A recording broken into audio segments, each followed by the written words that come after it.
자, 오늘 성경 본문은 성령의 열매 온유 파트입니다.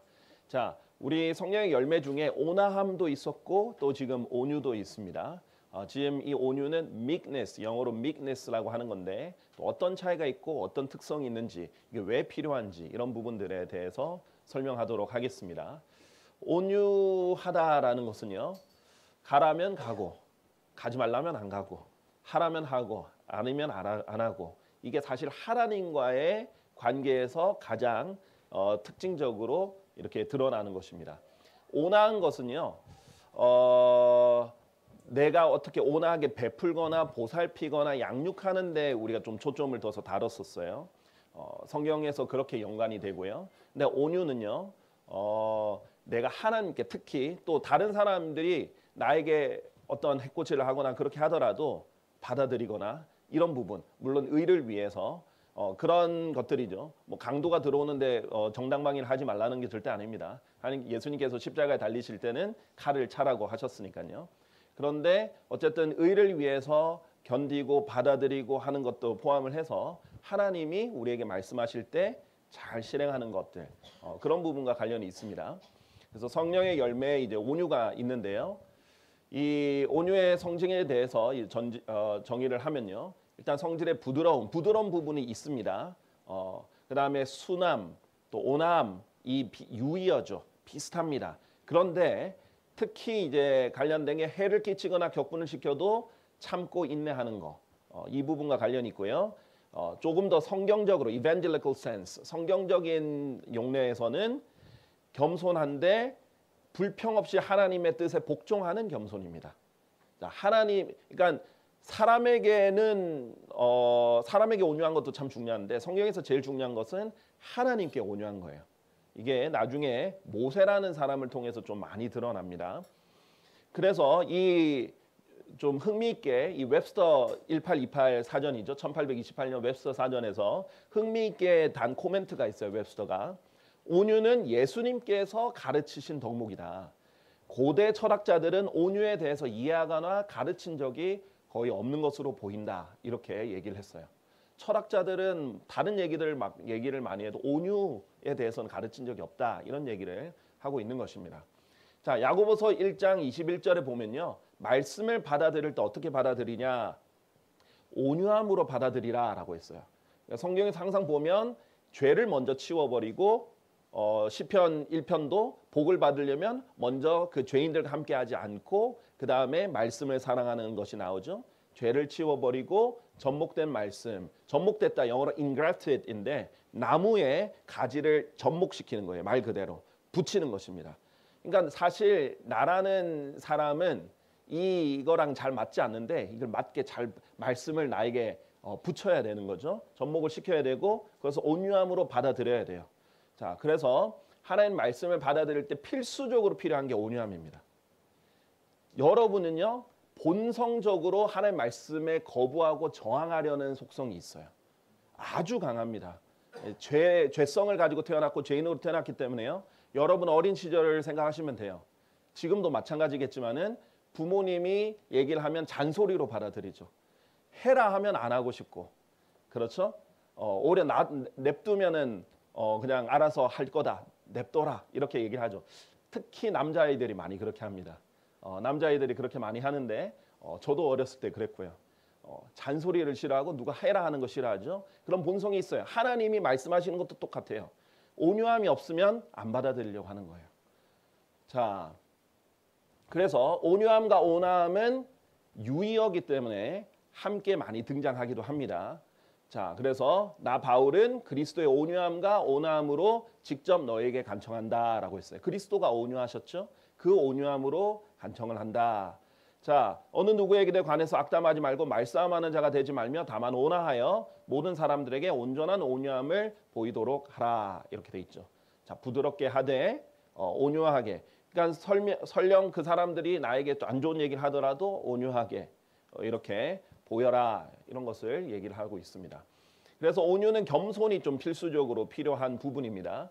그래서 이 온유하게 하나님의 말씀을 잘 받아들이고 겸손한 자들은 하나님께서 공의로 안내하신다라고 얘기를 했습니다. 자, 그 다음에 또 그 사람들에게 자신의 길을 가르쳐 주신다라고도 하셨고요. 또 하나님께서는 이 목자처럼 온화하게 소중히 돌보고 이끄신다라고 했어요. 그래서 온화함은 조금 더 베푸는 것, 돌보고 이끄는 것에 조금 더 관련이 있고요. 그다음에 온유는 받아들이는 것과 더 많이 관련이 있어요. 자, 그래서 이 마태복음 11장 29절에 보면 예수님께서 나는 마음이 온유하고 겸허하다. 나에게서 배우라 그랬어요. 왜 그러냐? 성경에 참 아주 독특한 부분이 나오는데 히브리서에 보면 예수님께서 순종을 배우셔야 했다라고 돼 있어요. 자, 왜 그러냐면 하나님은 순종을 배우실 수가 없었습니다. 하나님은 순종할 대상이 없었거든요. 근데 그 하나님이 인간으로 태어나시면서 하나님의 아들로 태어나신 거예요. 원래 예수님의 이름 뭐예요? 말씀이죠. 삼위일체예요. 그런데 인간의 종의 형체를 입고 오셨단 말이에요. 그러니까 하나님의 아들로서는 아버지께 복종을 하는 관계가 됐어요. 이게 예수님의 인성입니다. 그러니까 신성과 인성을 다 이해해야 돼요. 인성을 이해를 못하면 신성과 인성을 둘 다 지닌 분이기 때문에 이걸 이해 못하면 여호와의 증인처럼 예수님이 마치 격화된 신처럼 생각할 수 있는데 어쨌든 종으로서도 오시고 아들로서도 오셨기 때문에 복종을 하셨거든요. 그래서 그 복종을 배우신 거예요. 자, 그래서 예수님은 하나님 말씀하시면 다 예스 한 겁니다. 그것을 배우라는 겁니다. 자, 그리고 그럴 때는 낮아져야 되겠죠. 생각에 겸손이 있어야 되겠죠. 그러니까 뭐냐면 제 생각은 틀렸고 하나님 생각은 맞습니다 이거예요. 많은 사람들이 문제가 이거예요. 내 방법대로 하나님 이거 해주세요 라고 기도해요. 하나님 저 이거 해야 됩니다. 이거 필요합니다. 내 생각에 이거는 꼭 돼야 돼요. 저는 이 직장에 꼭 합격을 해야 되고 저는 여기로 꼭 이사를 가야 되고 저는 이 일을 꼭 해야 되니까 이렇게 해주세요 라고 얘기를 하죠. 그게 아니라 하나님 뜻이 무엇인지 먼저 알려달라. 그러면 저는 제 뜻과 완전히 다르고 제가 제일 하기 싫은 거라도 순종하겠습니다 라는 마음으로 꼭 해야 돼요. 자, 그렇게 생각의 겸손과 낮아짐이 꼭 필요한 것이 온유다라는 거예요. 하나님께서 그렇게 스스로 낮추는 자에게 들어 올려주시고 또 사악한 자들은 오히려 땅바닥에 던져버리시는 항상 그런 특징을 가지고 계시죠. 온유의 본이 첫 번째로 모세입니다. 구약에서는 하나님께서 이렇게 민수기 12장 3절에 직접 설명을 넣으셨어요. 성령님께서 넣으신 거예요. 이때 보세요. 민수기는 모세가 적었잖아요. 근데 모세가 자기에 대해서 적어야 되는데 성령님께서 적으라 해가지고 자기에 대한 코멘트를 다는 거예요. 자, 이때 이 사람 모세는 몹시 온유하였으니 땅의 표면 위에 있던 모든 사람들보다 온유하였더라. 뭐 자기가 적기에 좀 민망했을 수 있죠. 그런데 어쨌든 성령님께서 적으라 했으니까 적었겠죠. 그게 이제 영원히 기록되어 있는 겁니다. 몹시 그냥 온유한 정도가 아니라 몹시 온유하였다. 그런데 땅의 표면 위에 있던 모든 사람들보다 온유하였다. 얼마나 온유하였길래. 자, 그런데 여러분이 겉모습만 인간적으로 봤을 때는 그걸 못 느낄 수 있어요. 모세는 사실 상당히 거친 사람입니다. 자, 출애굽기 2장에 보면 아시죠? 모세가 처음에 그래 하나님 나를 쓰시겠구나 이걸 알게 됐어. 그래서 내가 이집트에서 이렇게 자라고 여러 가지 이런 조건을 환경에서 자라게 해주셨구나. 딱 그렇게 해서 자기 민족을 위해서 도우려고 하다가 어떻게 했어요? 살인을 저질렀죠. 나는 내 민족을 도우려고 했는데 내 민족이 나를 뒤에서 이렇게 배신을 하다니 해서 그 사람 쳐서 죽입니다. 살인자죠. 그리고 모래 속에 감추기까지 했어요. 그리고 이집트인을 살해를 했죠. 그러니까 그만큼 굉장히 거친 사람이에요. 그 다음에 출애굽기 32장에 보면 뭐예요? 이스라엘이 송아지를 놓고 황금 송아지를 놓고 이렇게 우상 숭배하는 모습을 보자 어떻게 했어요? 모세의 분노가 뜨거워졌고 그가 자기 두 손에서 그 판들을 던졌으며 산 밑에서 그것들을 깨트렸더라. 시나이 산에 내려와서 그 돌판을 어떻게 했어요? 깨트려 버리죠. 하나님이 그렇게 하라고 명령하신 게 아니잖아요. 열받아서 그렇게 했습니다. 네, 열받은 사람들 뭐 집어 던지잖아요. 모세도 그렇게 했다라는 겁니다. 근데 그게 하나님이 직접 손가락으로 적어 주신 건데 그것을 깨트려 버렸어요. 그래서 어떻게 했어요? 40일 낮밤 금식하면서 받았는데 그래, 또 받아라. 깨뜨렸잖아요. 그래서 또 다시 40일 낮밤 동안 금식하면서 그걸 받아야 됐죠. 순식간에 홧김에 하다가 40일 더 고생을 했습니다. 자, 모세는 어쨌든 이런 성품이 있는 사람이에요. 이게 사람이 변화를 해도 순간순간적으로 내가 영적이지 않을 때는 그 옛 습성이 나오는 거예요. 옛 성격이 나오는 거예요. 그거는 타고난 부분이 있기 때문이에요. 그런데 이제 그런 거친 모습이 있어도 또 말할 때 모세가 얼마나 책망을 또 많이 했습니까? 말도 거칠 수도 있어요. 근데 제일 중요한 건 하나님께 온유한 거예요. 자, 히브리서 8장 5절에 보면 이제 그 제사장들은 하늘에 있는 것들의 본보기와 그림자를 섬기니 성막이죠. 마치 모세가 장막을 만들려고 했을 때 하나님의 권고를 받았던 것 같다. 그래서 이 장막이 어떻게 만들어졌는가? 하나님께서 하나하나 다 지시를 해주셨어요.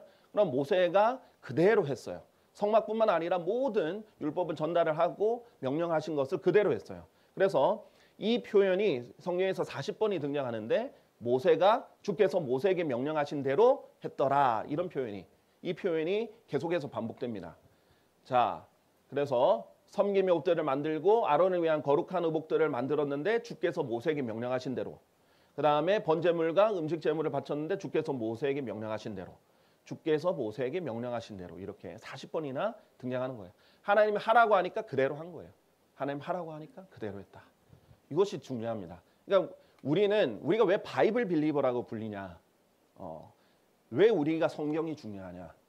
성경이 아니라 그냥 자기 생각대로 하면 하나님이 하란 그대로가 아니라 자기 생각이 더해져서 이상한 걸 하고 하나님 이름을 잘못 쓰고 오히려 하나님 욕되게 할 수 있어요.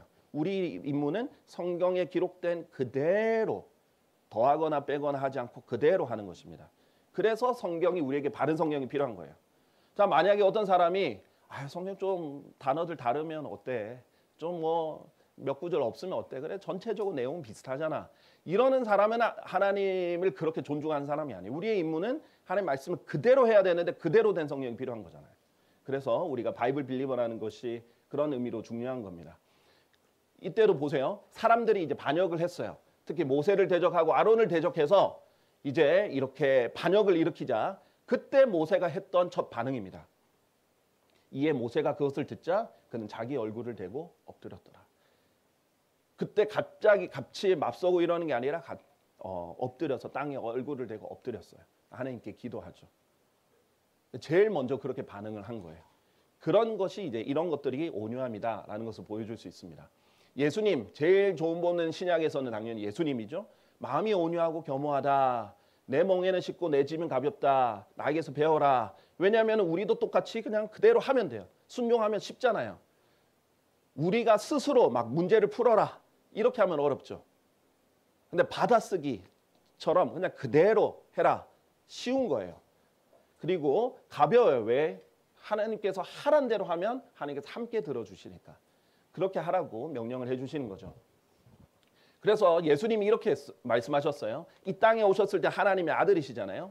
내가 아무것도 스스로 하지 아니하고 혼자 스스로 하는 게 없다 이거예요. 다 하나님 아버지가 하란 대로 하고 함께 한다. 다만 나의 아버지께서 나를 가르치신 대로 내가 이런 것들을 말하는 줄 알리라. 아무것도 그러지 않은 거예요. 예수님의 인생 33살 반의 그 인생 그 동안 아무것도 자기 마음대로 한 게 없어요. 엄청난 겁니다. 근데 우리는 너무나 많은 것들을 자기 마음대로 하죠. 하나님 말씀대로 하는 게 아니라 그렇죠? 자, 그다음에 요한복음 14장 31절 그러나 세상으로 하여금 내가 아버지를 사랑하는 것을 알게 하려 함이니 아버지께서 나에게 명령을 주신 그대로 내가 행하느니라. 이게 내가 정말 하나님 사랑합니다 라는 것을 행동으로 고백하는 겁니다. 우리가 찬양해서 입술로 고백하는 것도 참 귀한 열매지만 행동으로 해야 진짜겠죠.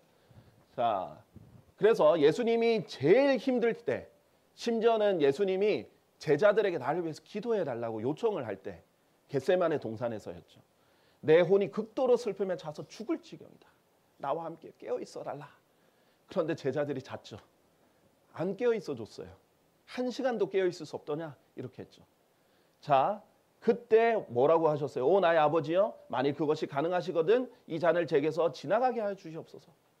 예수님 입장에서는 죽는 건 전혀 안 두려워요. 자기는 나는 내 생명을 내어놓는다. 그런데 십자가에서의 심판은 뭐예요? 이 세상 온 세상의 죄를 대신해서 자기가 죄가 돼야 되고 하나님과 분리가 돼야 돼요. 하나님의 진노를 받아야 되고. 이게 예수님이 하나님 아버지 얼마나 사랑하는데 그렇게 되는 것을 인간적으로는 경험하셔야 되는 거예요. 자, 그래서 이것을 원했죠. 너무 간절히 원했어요. 땀이 핏방울이 될 때까지. 그러나 제 뜻대로 하지 마시고 다만 당신의 뜻대로 하옵소서. 이것이 온유함입니다. 여러분이 정말 땀이 피가 될 때까지 꼭 하고 싶은 게 있는데 그래도 하나님 말씀대로 하겠습니다. 이게 항복이에요. 이렇게 마음으로 선언을 해야 하나님이 자신의 뜻을 보여주십니다. 하나님은 농락당하지 않으세요. 내가 마음에 정해놓고 기도하는 척하면 그 우상대로 응답해 주십니다. 그래 해봐 하고 그러면 그래 하나님이 이렇게 응답을 해주신 것 같아 하고 착각하게 만들어 버리세요. 자, 굉장히 무서운 분입니다. 하나님은 농락 안 당해요. 우리의 마음을 보십니다. 이것이 꼭 필요한 거죠. 자, 예수님은 압제를 당하였고 그가 고난을 받았으나 그럼에도 그는 자신의 입을 열지 아니하였더라. 자, 온유하신 거예요. 자기가 의를 위해서 하고 있고 내가 어차피 당해야 되고 경험해야 되고 하나님 뜻을 해야 되기 때문에 당하고 있을 때 그냥 견디고 있는 거예요. 그가 도살장으로 향하는 어린 양같이 끌려가니 그녀의 털 깎는 자들 앞에서 양이 잠잠하듯이 그렇게 그가 자신의 입을 열지 아니하는도다. 아주 잠잠하게 입을 열지 않은 이런 온유함의 특징을 보여주는데 이때 성경에서 뭐라고 하냐면 이 어린 양을 그녀의 털 깎는 자들이라고 해서 이 암컷으로 표현을 합니다. 그래서 누군가 최근에 이것을 질문한 적이 있어요. 왜냐하면 개역 성경 그리고 기타 한국에 있는 킹제임 성경들이라고 하는 성경들도 이 부분에 아예 삭제가 돼 있어요. 그것의도 안 돼 있어요. 아예 단어가 빠져 있거든요. 그래서 이걸 처음 본 거죠. 왜 이렇습니까? 이렇게 물어요. 그래서 제가 이렇게 답변을 드렸습니다. 일단 어린 양이 이 성경에 나오는 어린 양이 예수 그리스도의 예표라는 것은 많은 사람들이 알고 있어요. 그렇죠? 그래서 성경에서 보면 특히 하나님께 바치는 어린 양들이 나오는데 순양만 바쳐진 게 아니에요. 자, 당연히 번제물로서 흠없고 1년 된 어린 순양 한 마리를 바치고 어린 순양이 그러니까 어린 양이죠. 제일 많이 바쳐지지만 뿐만 아니라 흠없고 1년 된 어린 암양 한 마리를 바치며 화평제물로서 흠없는 순양 한 마리를 바치고 돼 있는데 어린 암양, 어린 양인데 암컷도 바친다는 거예요. 이것도 예수 그리스도의 예표입니다. 예수님이 스스로 자신을 여성으로 표현할 때가 있었어요. 내가 너희를 암탉이 자기 병아리들을 모으듯이 얼마나 자주 너희를 모으려고 했느냐. 수탉이 아니라 암탉으로 표현했어요. 그때는 무엇을 강조하고 싶은 거예요? 이 모성애, 이 엄마가 자기 새끼를 이렇게 모으려고 하는 그런 모성애를 강조하는 거예요. 지금 여기서 뭐냐면 남자는 잘 온유하지 않죠. 일반적으로 여자들은 훨씬 더 말을 잘 듣잖아요. 그래서 이 온유한 이 부분은 여성화를 해서 표현을 하신 거예요. 둘 다 예수 그리스도의 예표가 되는 겁니다. 아주 중요한 부분이죠. 그러니까 우리는 뭐예요? 성경이 그렇게 말하면 그렇게 받아들이면 되는 거예요. 우리가 빼거나 더하면 우리는 온유한 사람이 아니에요. 그렇죠? 자, 그래서 이 온유함에는 지혜와도 관련이 있는데요. 야고보서 3장 13절 너희 가운데 지식으로 갖춰진 지혜로운 사람이 누구냐? 그는 선한 생활 방식에서 나오는 자기 행위들을 지혜의 온유함과 함께 보일지니라 라고 돼 있어요. 정말 지혜로운 사람은 온유하게 보이는 사람이다. 이것이 참 중요합니다. 사실 온유하게 보이지 않으면 그 사람은 그 방법에 있어서 어리석게 하고 있는 거예요. 지혜로운 사람은 온유함과 함께 지혜를 보여야 된다. 자, 욥이 그런 지혜가 있는 사람이었어요. 욥에게 엄청난 시련들이 있었죠. 자기의 10명의 자식들이 하루 만에 죽고 모든 재산이 동시에 다 사라진 그런 일이 있었습니다.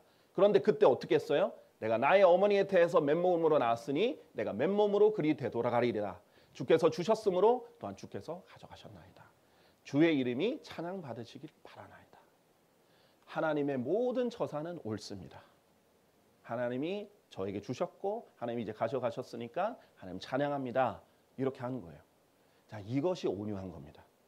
자, 어떤 사람은요. 그러니까 지금 보세요. 지금 하나님이 갑자기 하늘에서 뚝 떨어져 가지고 막 자식들을 죽이시고 그런 거 아니잖아요. 사실상 사탄이 한 거잖아요. 그런데도 하나님 허락함에 일어났잖아요.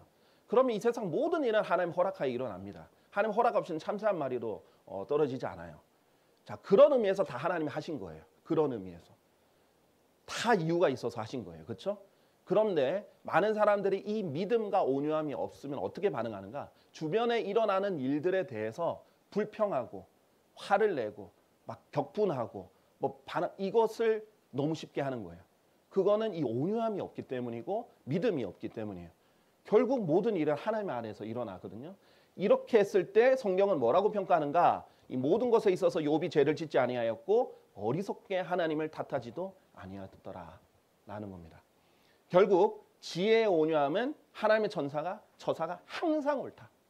모든 일이 일어나는 것은 항상 옳다. 나에게 정말 힘든 일이 일어나도 그것은 항상 옳다. 예수님 십자가에 달리시기까지 했잖아요. 그렇죠? 항상 옳은 거예요. 잠언 14장 12절. 근데 자기가 옳게 보이는 길은 죽음의 길들이다. 라고 했어요. 자, 사람에게 옳게 보이는 길이 있으나 그 끝은 죽음의 길들이라 라고 했어요. 자, 우리 사사기에 보면 결론이 그거예요. 온갖 이상한 일들이 일어나거든요. 입다는 자기 딸을 바치기도 하고, 삼손은 사사인데도 이상한 죄들만 짓다가 결국은 자살하기도 하고, 그 다음에 뭐 지파가 한 지파를 베냐민 지파를 거의 멸망 직전까지 갔다가 겨우 남은 남자들을 보쌈하게 해가지고 여자들 자기 마음에 드는 사람 여자들을 데려와서 결혼시키기도 하고, 뭐 온갖 이상한 일들이 일어납니다. 그런데 성경에서 뭐라고 평가하냐면 그때 왕이 없었으므로 자기 눈에 오른 대로 했다. 그게 어리석은 길이고 멸망의 길이고 죽음의 길들이에요. 그래서 하나님께서 너 자신의 명철에 기대지 말라라고 그랬어요. 많은 사람이 그냥 자기 생각, 자기 명철을 의지합니다. 자기 계획, 자기 머리를 굴리고 자기가 좀 똑똑하고 자기의 경험이 있고 지혜가 있다 생각하는 순간 어리석은 거예요. 자, 이것을 꼭 기억을 하셔야 돼요. 그래서 하나님께서 이렇게 말씀하셨어요. 나의 입에서는 나오는 모든 말들은 의 안에 있다. 모든 것이 옳다 이 말이에요. 의가 옳다라는 거거든요. 그것들 안에는 왜곡된 것이나 비뚤어진 것이 아무것도 없다. 그러나 나를 대적하여 죄를 짓는 자는 그의 혼을 해치느니라. 나를 증오하는 모든 자들은 죽음을 사랑하느니라. 하나님의 말씀에 벗어나면 죽음의 길들이고 죽음을 사랑하는 것이다 라고 알려주십니다. 자, 이 온유함의 좋은 본인 모세와 예수님을 봤다면 조금 반대의 본을 볼게요. 베드로입니다. 베드로가 좋은 점 참 많아요. 열정적이고 하나님 사랑하고 순수하고 단순하고 좋은 것도 많은데 안 좋은 점이 있다면 온유하지 않습니다. 자, 특히 예수님이 하신 말씀에 있어서 온유하지 않아요. 보세요. 예수님이 내가 이제 십자가에 달려 죽을 거고 뭐 이런 얘기를 하시니까 어떻게 했어요? 베드로가 주여 그것이 당신께 결코 일어나지 않기를 바라나이다. 일이 당신께 일어나서는 아니 되나이다. 주님 절대 안 됩니다. 하고 붙잡았죠. 물론 이제 마음은 이해됩니다. 뭐 저도 이 성경을 안 읽고 그 당시 있었으면 그랬을지도 몰라요. 베드로 뭐 정죄하려고 하는 게 아니에요. 그러나 베드로 특징은 예수님이 말하면 예수님이 자꾸 틀렸대요. 안 된대요. 아니래요. 그런 특징이 이것만 있는 게 아니에요. 예수님이 이제 발을 씻기려고 했더니 당신께서 결코 제 두 발을 씻기지 못하시리이다. Never 이렇게 얘기를 했단 말이죠. 물론 이제 베드로가 또 회개도 잘하죠. 좋은 점이 있습니다. 그러나 예수님 말하면 일단 무조건 안 됩니다. 이렇게 말을 많이 하는 제자예요. 또 사도행전 10장에서 하늘에서 보자기를 내리면서 이제 잡아 먹어라. 3번이나 했는데 주여 그럴 수 없나이다. 이는 제가 속된 것이나 불결한 것은 어떤 것도 결코 먹은 적이 없습니다. 근데 3번이나 그렇게 했다는 거죠. 베드로의 특징이에요. 이런 성향이 있다면 여러분은 이거는 내가 이제 성장을 해서 바뀌어야 되는 부분이구나. 변화해야 되는 부분이구나를 알아야 되죠. 그래서 베드로는 성장을 했어요. 잠깐만요. 베드로전서 4장 19절 보세요. 결국은 어떻게 성장합니까? 이러한 이유로 베드로전서 쓸 때는 하나님 뜻에 따라 고통받는 자들은 잘 행하면서, 근데 하나님 뜻대로 고통을 받고 있는데도 계속 선을 행하고 잘 행하라. 그분께 곧 친실하신 창조주께 자신의 혼들을 지키시도록 맡길지니라. 자, 너희가 억울하게 당해도 하나님 뜻을 따라서 고통을 받고 있으면 잘 그래도 선을 행하고 하나님께 맡기고 그대로 당해라 이거죠. 그렇게 많이 온유하게 성장을 한 베드로의 모습을 볼 수 있습니다. 온유한 사람의 반응은 이래요. 사도행전 21장 14절을 보면 바울도 하나님 뜻이 아닌 자신의 뜻대로 예루살렘에 간 적이 있었어요. 하나님은 예루살렘에 가지 말라 했는데, 그런데 선한 동기긴 했지만 그렇게 했어요. 그때 다른 사람들도 말렸어요. 그리스도인들이 말렸어요. 그때 그가 권유를 받아들이려 하지 아니하자. 그런데 안 받아들이는 거예요. 우리는 중단하며 말하기를 주의 뜻이 이루어지기를 바라나이다 하였더라. 무슨 말이냐면 안 받아들이잖아요. 그럼 억지로 어떻게든 받아들이게 만들려고 하는 게 아니라 그래 그러면 하나님 뜻이 이루어져야지. 그렇게 하기를 바란다. 기도할게 하고 물러서는 거예요. 자, 가끔 이제 복음 전할 때 그런 사람이 있어요. 열정이 있는 것은 좋은데 복음을 안 받아들이면 받아들일 때까지 거의 쑤셔 넣으려고 하는 사람이 있어요. 그러면 이제 좀 안 됩니다. 제 경험상 그렇게 저도 초기에 열정적으로 그렇게 했을 때는 오히려 더 안 좋은 효과들이 나타났어요. 열정적으로 정하는 건 좋고, 근데 최선을 다해서 전하는 건 좋은데 안 받아들이면 어쩔 수 없죠. 우리가 자유의지를 강제로 꺾어서 뭐 협박을 하거나 어떻게 할 수는 없잖아요. 자, 그런데 그래서 이제 제가 그런 것들을 이제 배우고 나서 이제 얘기했을 땐 정말 안 받아들이는 사람도 제가 아주 젠틀하게 그 다음에 온유하게 잘 얘기하고 안 받아들이는 것도 이해하고 공감해주고 또 그렇게 했으면 좋겠다. 잘 생각해보라고 기도합니다 하고 가면 꼭 그 이제 가족이 초청해서 우리 남편이 또는 뭐 우리 자식이 너무 안 믿어요. 이렇게 해서 가면요. 워낙 벽이 있는 사람 한 번에 잘 안 돼요. 일부러 최선을 다해서 전하고 잘 했다가 안 받아들이면 좋게 잘 하고 나오잖아요. 나중에 거기까지 찾아왔는데 자기가 안 받아들였다는 것에 미안해가지고 계속 다음에 꼭 오시라고 해. 이렇게 하고 마음을 더 여는 경우들이 여러 번 있었어요. 자, 그런 식으로 이제 온유함이 이제 필요한 거죠. 예수님도 그랬죠. 얼굴에 침뱉음도 당하시고 주먹으로 맞고 이렇게 조롱하고 그런데 가만히 그냥 털 깎는 자 앞에서 어린 양이 같이 가만히 있듯이 그렇게 가만히 계셨습니다. 자, 이사야서 55장 9절 그러려면 이런 믿음이 있어야 된다는 거죠. 하나님이 이렇게 말씀하셨습니다. 하늘들이 땅보다 높은 같이 그렇게 나의 길들이 너의 길들보다 높으며 나의 생각들이 너의 생각들보다 높기 때문이라. 꼭 인정해야 돼요. 자기 명철을 의지하는 순간 그것은 어리석음입니다. 로마서 8장 28절 이런 믿음도 있어야겠죠. 우리가 알거니와 하나님을 사랑하는 자들에게 곧 그분의 목적대로 부르심을 받은 자들에게 이 그리스도인을 말하는 거예요. 왜냐하면 하나님을 사랑하는 것은요 단계가 있는데 모든 그리스도인은 하나님의 사랑을 이신 예수 그리스도를 받아들일 만큼은 사랑했거든요. 그래서 부르심을 받은 자들이에요.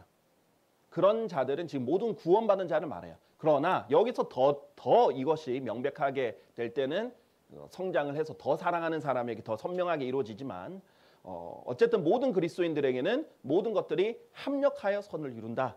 라고 분명히 얘기를 하셨어요. 그러니까 내게 일어난 모든 일이 하나님 허락하에 이루어졌기 때문에 다 합력해서 선을 이룬다. 이 믿음 안에서 이제 온유할 수 있는 거죠. 그리고 매사에 감사들을 드릴 수가 있게 됩니다.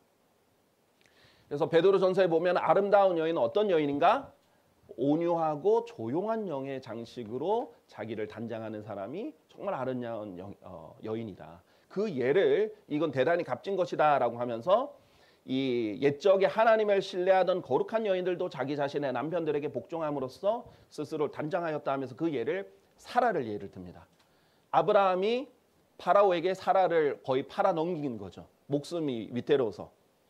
근데 사라가 저항을 안 해요. 그리고 남편에게 뭐 이런 남편이 다 있어. 우리 이혼이야 이런 것도 안 하고 뭐라 하지도 않고 네 한 거죠. 하나님 신뢰하고 두려워하지 않고 온유하게 한 겁니다. 그래서 하나님이 사라를 아무도 건드리지 못하도록 막아주시고 오히려 아브라함이 자기 스스로 수치를 당하도록 바로 앞에서 수치당하게 하시고 그래서 아브라함이 다시 돌아가자마자 제일 먼저 한 게 주께 제단을 쌓고 하나님 이름을 부른 거예요. 회복하시고 잔소리 하나도 안 했는데 하나님이 그렇게 하게 해주신 거예요. 이런 것을 이제 아름다운 연이다 이렇게 얘기하시는 거죠. 자, 결론적으로 이렇게 맺겠습니다. 디모데전서 6장 11절에 우리에게 하나님께서 이렇게 말씀하십니다. 그러나 오 하나님의 사람아, 그리스도인들은 다 하나님의 사람입니다. 너는 이런 것들, 이제 앞에서 언급한 죄들, 특히 돈과 관련된 것들을 피하라. 그리고 의와 경건과 믿음과 사랑과 인내와 온유를 따르라 라고 했어요. 여러분이 추구해야 되고 계속 따라야 되고 해야 되는 것 중에 이 귀한 온유가 있습니다. 그래서 여러분 모두 온유한 그리스도인들이 되길 바라면서 마치도록 하겠습니다. 감사합니다.